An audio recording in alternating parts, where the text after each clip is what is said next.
Left lane clear. Right lane clear. The red flags are up. Range is hot. You're listening to Downrange Podcast. So, welcome to episode 2.2. Electric Boogaloo. So, we'd already recorded this episode once before, and we wound up with an audio contamination issue, so that means we have to do this all again. On the bright side, that means you get to see the version that we practiced. Indeed. So, episode 1, we talked about who we are, what we're doing, why we're doing it. Episode 2, what we're planning on doing is talking about the whole reason we're here is the finding your tribe and what that means for people. Finding your tribe is kind of one of those things that's it's a fun, not euphemism. Euphemism isn't the right word. Colloquialism, I guess. Basically, it means finding the group of people that you yourself can connect with. It's finding the people that you can find something in common to share with. The human experience has always been that we do better in groups. And that's seen from the very beginning of human history when it was the Paleolithic era. You know, you got your Neanderthals, you've got your proto-humans just working together as a group to survive, and then within that group forming bonds within that group, and then, I guess, lack of better terms, forming hunting parties, and eventually getting to the point where everybody knows your role, knows what to do. You've got the hunters, you've got the gatherers, everybody has a purpose and a task, and everybody completes it. And it's very much the same in friend groups. It's like everybody has their role. Like you have the person you have the idiot of the group whose primary focus is just to exist and keep things interesting. The one that comes in clutch, just seemingly out of nowhere, that says something that sounds so stupid. But then you think about it for a second, like, that might actually work. You're right. Then you got the mom and dad friend who is the caretaker of the group, who makes sure that even though the stupid one is indeed the stupid one, nobody winds up in jail. Okay. Then you got the uncle friend, which I say it's like the uncle/aunt friend. We'll say that. It's like the mom and dad, mom/dad friend. But they're most likely going to be the ones that come up with the plan to keep you out of jail while simultaneously evading the cops. Yeah. Guess the one I am. Bad influence. But when you find your tribe, when you find the people that you're close to, it's the people who resonate with you on a deeper level. These are the people that provide you with a sense of belonging to this group. Your tribe is the people that you choose for yourself. It's kind of, I guess a better analogy for it would be like kids choosing their dodgeball teams. This is the group that is custom picked by you. Your A-team, if you will. Your A-team. Hopefully not your Suicide Squad. No, your ride or wind up in the hospital. We don't want to use the D word there. You got your posse, your amigos, your Three Musketeers.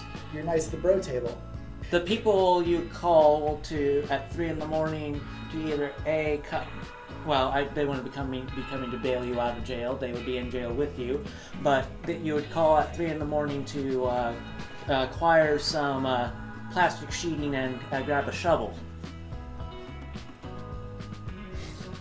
Tool for later. As much as we would love to draw you a map of how to find these people for yourself, we can't. Finding your tribe is kind of a journey of self-discovery. It is something that is so desperately important, but it's something you have to figure out for you along the way.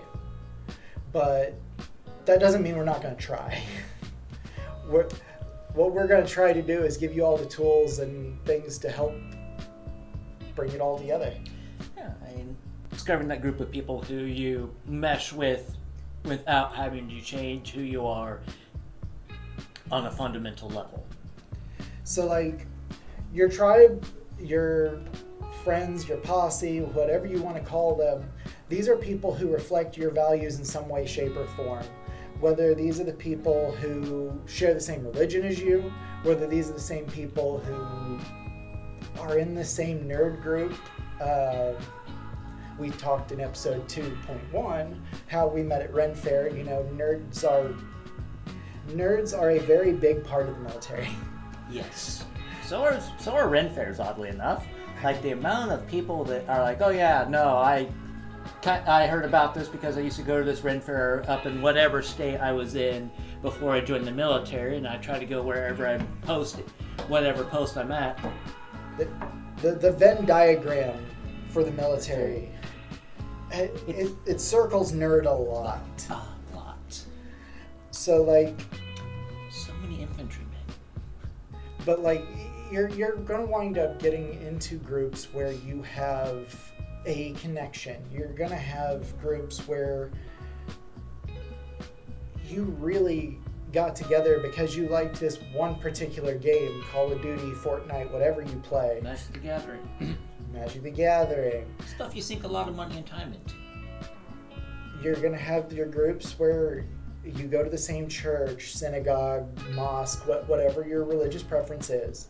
You're going to find your groups that share common interests in, books. There is a place for what you're interested in. No matter where you go, no matter if you move to a new town, whether you've gotten out of the military and you know nobody anymore, you've purposely left your old life behind. Like that's something I hear somewhat frequently from vets when they join the military. They've cut off all ties to where they used to be. Mm-hmm. So no matter where you are, there's going to be some group of people who are your people. The big part of it is going out there and putting the effort into finding your people. One of the big reasons for coming up with and finding your tribe is to combat loneliness. It is one of the biggest problems in the United States right now. With 2023, Surgeon General Vivek Murthy called loneliness a public health epidemic. According to research, he found some 30% of adults aged 18 to 34 were saying that they were lonely once a week or more. Mm-hmm. And then it becomes even more damning for us as military people, because that number goes from like 34% to like 56.7%, something like that, almost 60%. Yeah, for veterans. That same study also, younger people ages 18 to 34, i.e. your prime military age groups of people, is saying that they were were feeling lonely every day or several times a week. That same study, going back to 2019 to 2020, did a resilience in veteran study, which is where we got that 60%. And guess what population age demographic fits that 60%? 18 to 34. Also, as you get older and you start retiring from the military, you start retiring from your job, these are these social groups that you've been a part of for 20 years that all of a sudden you're leaving, and it's hard. Lonely. You don't have that group of people that you've literally gone through the worst experiences in life, the most austere trials and tribulations. You've huddled together in the worst weather, weathers possible. You've sweated together. You've gone through whole. For your fire service, you've literally gone through blazing infernos together. Maybe you've pulled each other out after some catastrophic event happening inside said inferno. Or you've literally dodged bullets and pulled each other to safety and kept each other going when you didn't know if you were going to make it out. These are the people who you are so close to, and you might not have ever had to give how you feel to them because they already know. Yeah. They've been there right with you. They are able to communicate with you about these things without really having to drag up all of it, or like knowing how to drag it all up because they've been there too. Yeah. But now you've made it to a whole new part of your life where you actually have to explain how you feel to others. Maybe it's you having to explain yourself to your wife, somebody who you know loves you and honestly wants what's best for you, but you don't know how to tell her all of the things that are wrong inside your mind. Mm-hmm. All the demons you battle, all the things that you go to sleep at night thinking about. Or if you do, they just don't understand how to relate to it.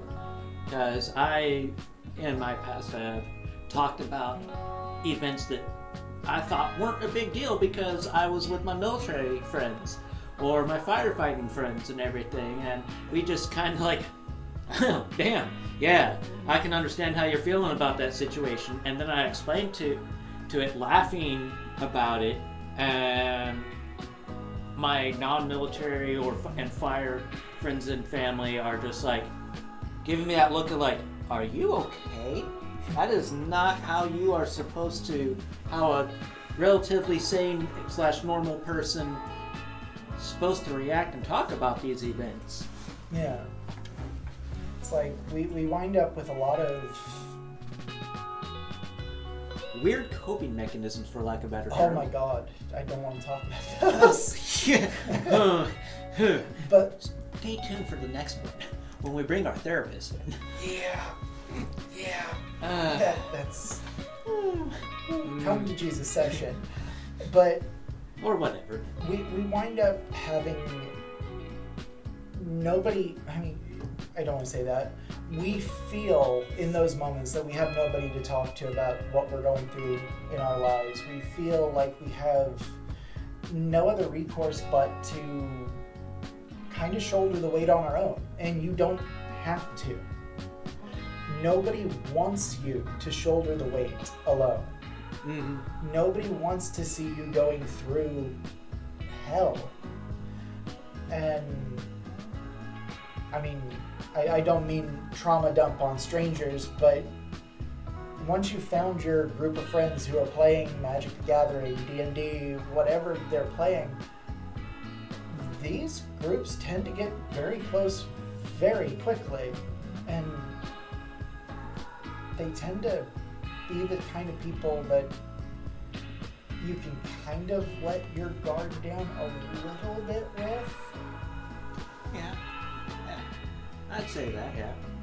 I've never been a few times. I just, back when I would go places, I used to frequent a bar, just have like 1 or 2 drinks once a week there. Got to know the local people there, and it got to a point where they would start and notice when I was not my normal self that they usually see, and not afraid to try, kind of open up to them and everything. One of my favorite parts about getting a new job is breaking in the new boss. Oh. It's like there's always those moments where something will come up and you respond to it. It's automatic response. You're not thinking about what you say when you say it. And they always turn and look at you, not sure whether to be upset, concerned, to laugh it off. It's like, how do I respond to this? Let's go to HR. Yeah. But like, one of the things I've found that helps in every new friend group, finding those people who I can connect to, is the first step you have to do when you're finding your group is to be authentic. Nobody wants to deal with you if you're not even going to be true To when yourself. to yourself, but also when you're talking to them. Like, if you're not willing to meet them with authenticity, why would they listen to you? I don't mean trauma dump on Yeah. people but- when you first meet, but there comes a time where you're like, yeah, so hey, if I ever start acting weird, this is why. Be open with your communication. For the military folks, single channel plain text. We just this last week, starting at my new job, got to meet my new boss and got to tell them about being hit by a plane. And that always has the same, like, it's the weird 5 stages of grief moment where it's You like, almost had same impact, didn't you? kind of, but but it's the 5 stages of grief where it's like anger, denial, bargaining,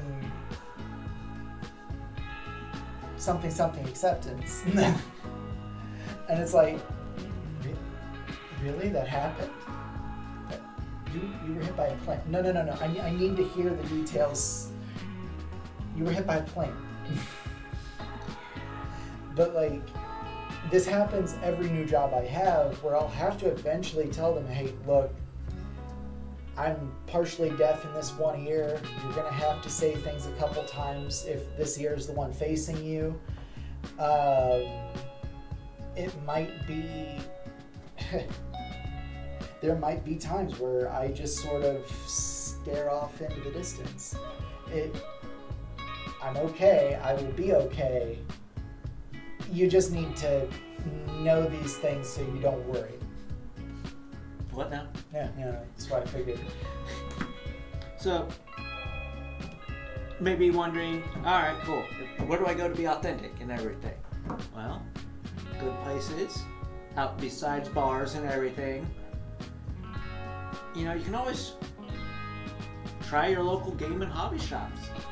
Try your local game and hobby shops. I mean, again, I'm not trying to use any religious, pretext here, but your average church has people who will listen to you, even if you're not trying to convert, even if you're not trying to become a member of their religion. In general, there's good people who will listen to you. Yeah. I mean, I myself am not a religious person by any great measure, but there have been a few times I've had friends as such who are on the more religious side that were more than willing to lend an ear and like, hey, might not be your scene, but come to church, worship, whatever with me, and Friday night we're having spaghetti. come be around some people and everything, and feel free to talk, just might not be your scene, but let's get you out of the musty environment you're sitting in right now. Let's get you out of your own head. Yeah. And that's one of the bigger things, is like find somewhere where you can get out of your own head or open up and let the fresh air in. And some people it's hiking, some people it's not doing anything outside. so, and that kind of brings me back to the gaming stores and everything. You don't have to go to a board game store or anything like that. There's also places like VFW, American Legion, DAV, Whatever. These are people who've had the same life experience as you have as a military person, if not the same, very similar. Mm-hmm. Like, I would hesitate to classify myself in any way similar to somebody who went through Vietnam, but sitting down at the same table as them, sometimes some of the stories are like, oh dude, I got you one better. It's like you're not trying to one up each other, but you're sharing in that misery. Like, oh, that definitely sucks. I'm glad you're here to share the story with me. I mean, I can't tell you how many times I've sat with some older veterans, and we are just sharing stories and everything, and they thank me for my service, and my reply is like, dude, no, thank you, because you helped pave the way for me to have it as good as I have. Because if you hadn't done what you did and had to go through XYZ, I wouldn't have this right now. But continuing on what I was saying, churches, American Legion, VFW, that kind of place. There are also all kinds of veteran-based groups for bonding. Like one that I was just introduced to recently by a patient I was transporting to. I just happened to know from 20 years ago before I joined the military. Yeah, that was a small world. But they told me about First Line Fly Fishing. It's an outdoor group specifically oriented towards first responders and veterans and everything, or first line responders and all that, i.e. police, fire, military, EMS, yada yada yada. And they do like classes and everything on fly fishing, making flies, how to go do fly fishing. They do outings, and you can, even if you have no experience with it, you can go to these types of groups, learn, get outside, have some fun, learn a new skill, maybe find a new hobby, find people there that are doing the same thing that have other similar aligned interests. I was watching Expedition Unknown last week. They had an episode on where they were finding shipwrecks in the South Pacific between some of the Philippine islands. Oh, where they're looking for the German U-boats and everything that may or may not have gold and stuff on them, right? Something like that. Yeah. I remember hearing about that. This group that was being interviewed by Josh Gates was a veterans diver group. Nice. This whole group's thing is finding these wrecks so that these soldiers, sailors, Marines can Coast Guards can finally have peace. That's their whole mission, and I just thought that was super cool. There's all sorts of groups out there for you to get involved with, whether you want to be part of the military community anymore or not. There's parts for you to be involved with. I know there's the war horses people, but the equestrian therapy, veteran-based. Yeah. There's a few. There's all kinds of veteran-based therapy and outing groups and everything. We just need a veterans YMCA. Yeah. No, we do. I mean, just something to where go in there, shoot some hoops, shoot the shit. Basically the equivalent of the on-post MWR, but veteran. Actually, now that I think about it, the VFW Hall in Independence has a basketball court, has a bar in the VFW Hall, like the one here in Parkville has a bar in it. Most VFWs do have a bar. But it's like, these are people who, once again, will be more than happy to have you come by and... I know in the, let me get my directions, Northeast United States, there's all kinds of like veteran-based blacksmithing groups and everything. I know that there's a content creator who's a blacksmith, No Panic Button. He occasionally does what's called, for lack of better terms, hammer-ins up where he is and everything. Can't remember where, but you know. And if none of what we're talking about seems your thing, I mean...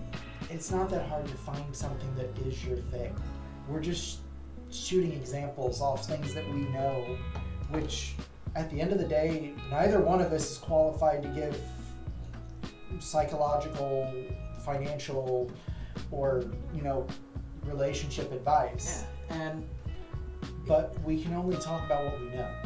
And something I know is I, over this last year, have been more proactive with my own mental health, and a good resource for military members, as well as prior, whether you're still in active guard reserve, inactive reserve, whatever, or you've completely separated.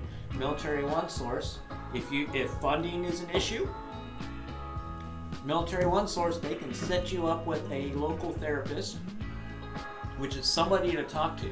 Somebody who's non-judgmental, who has years of experience. They're not in it for the money and everything. You can get up to 12 sessions or 6 months of therapy per year for free and everything. And then from there, that therapist can also point you in the direction of people that can work either pro bono or you only pay $10. I know where I live and everything, well, east of where I live, or west of where I live, you go to Topeka and everything, you can actually $10 copay through this group and everything. It's with a social work / psychology school focused school. You are working with a student who is under the advisement of a certified and accredited somebody that has all the paperwork and everything, psychologist, psychiatrist, whatever. And you get to do your therapy while they get to work on getting their clinical hours that they need. So maybe a little trial and error there, finding the right person, but you don't know what you need until you start trying to figure out, like, hey, I'm struggling with this, but I don't know exactly what the root cause is. You get where I'm going. Those that know, you know. But there are some resources out there. And Military One Source, it's not just for the service member, it's for the family members as well. So if you have a spouse, a parent, a child, a lover, whatever, you can Military One Source, put it into Google and everything, that you'll be able to get in contact. If you're having if you call them up and you're having some mental health issues, somebody will stay on the line with you the entire time, which very good thing in my book and everything, which we'll go more in depth on mental health crisis in another episode. But somebody will be on the line with you trying to find either immediate help right now to get on online, get on 911 on the line while they're talking with you and all that, or if it's non-urgent, they'll put you in contact with a couple people. I know I had to call, I ended up doing like a daisy chain effect. The person that they put me in contact with wasn't accepting any new people, but they had other people that they knew would probably be able to make time for you and everything, and so on and so on and so on. But more often than not, there is a chain out there to help pull you out of the funk and everything. The hardest step is making the call. And that's where your tribe comes in handy. Thought we were going off topic. Full circle, baby. Oh yeah. But one of the things before we wrap up that I really want to talk about is your tribe needs to be the people who are there for you. They need to be the people who are... Your tribe isn't the person who calls you over the house to do drugs. Your tribe isn't the people online that you talk to. I mean, necessarily, they're not the ones online that you play World of Warcraft with. There's a certain it's the only thing I can think of at the time. There's so much better. I know there's better, but like I've already said Fortnite, which is also garbage. And you mentioned Call of Duty. And I mentioned Call. I'm failing on every video game trying to find something relevant. I take Minecraft over that. Anyway. The tribe is the people who you are connected with, who connect with you. I absolutely adore one of my friends who lives in Florida, and I 100% would consider him my tribe, but I can't lean on him the same way that I lean on people close to me, because there's you get more out of it when you're physically in proximity to somebody. That doesn't mean that I don't go to him for advice. Oh yeah, but it means I can't. If I need something for me now, I can't depend on people who are 18 hours away. Now, that said, you can have your little, I would say like your hunting party, the people that you're online with, that you've gotten to know and talk with through gaming. I can personally, from my own personal experiences, I've received a call from one of my gaming buddies through a Facebook message. We didn't have your actual personal contact and everything, but shared similar experiences and everything. They had separated from the military for one reason or another, and they were having a mental, not necessarily crisis, but a mental health urgent situation, and they needed somebody to talk with because they were not feeling good, not in the right headspace. And I got the message at 4 in the morning. I just happened to wake up and read it because, I don't know, I just woke up and I'm like, hey, it was one of those, hey, you up? I need somebody to talk with. So I talked with him for a good 2 hours. Yeah, I mean, I'm not trying to say that the people that you talk to online, the people who are 18 hours away, aren't somebody who could do anything for you. But there's a certain amount of loneliness that we talked about earlier that just isn't, it requires somebody in proximity. I guess would have been the better way to phrase what I said earlier. That loneliness that's eating at you is lessened with somebody who's closer than it is talking to somebody farther away. Yeah. So I guess one of the things that we will be talking about more on this podcast is literally finding your tribe. It's the whole reason this podcast exists. We're going to go into more detail until you're eventually sick of it. So what we want is just to remind you that there are people who are here for you. There are people who would much rather be up at 4 in the morning talking to you for an hour and a half than to realize that you're gone. Yeah. I typically don't answer my phone between the hours of 11 p.m. and 5 a.m. because that's when I'm usually trying to sleep. I know I need to get more sleep than that, but that's enough. We're not going to go into that this time. I know, Mom. I know. But there are some people out there that I have given permission to call me at whatever time, like, hey, if you need help or need somebody to talk to, you can call me at any time.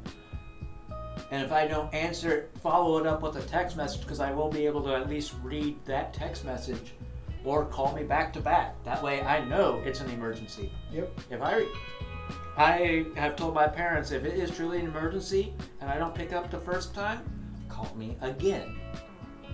I may not answer the first time. I may sit there and watch the phone ring. But if you call me a second time, I'm going to know it's urgent. Yeah. I guess, like I said, the one thing that we want you to know, that there are people here for you. Even if you sent us a comment on Facebook, send us a comment on this video. If you put a comment saying, hey, we need to talk, chances are we're gonna talk. Yeah. Like, nobody wants to see you hurt. Mm-hmm. And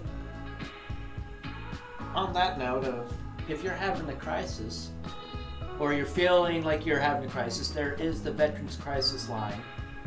If you are a veteran and everything, we'll post that somewhere in the area. Maybe on top of this. And if it's truly an emergency and you can't remember the Veterans Crisis Line, one of the greatest things to happen during the pandemic, in my opinion, for at least mental health, is specifically for mental health crises, not just for veterans, but it started off as a veteran only thing, but then it went nationwide and available for anybody pretty much, I believe. Could be wrong, but dial 988, and it's like dialing 911, but more for mental health crises than anything, because 988 gets you through to people who have been through more training than just your 911 dispatchers. I want to save my soapbox on that for another episode, but It's coming. It's coming. But again, Veterans Crisis Line, that's not, whether you are the veteran or if you know the veteran, you can always dial that for them and everything. And they'll put you in touch with somebody, or dial 988 if it's truly an emergency.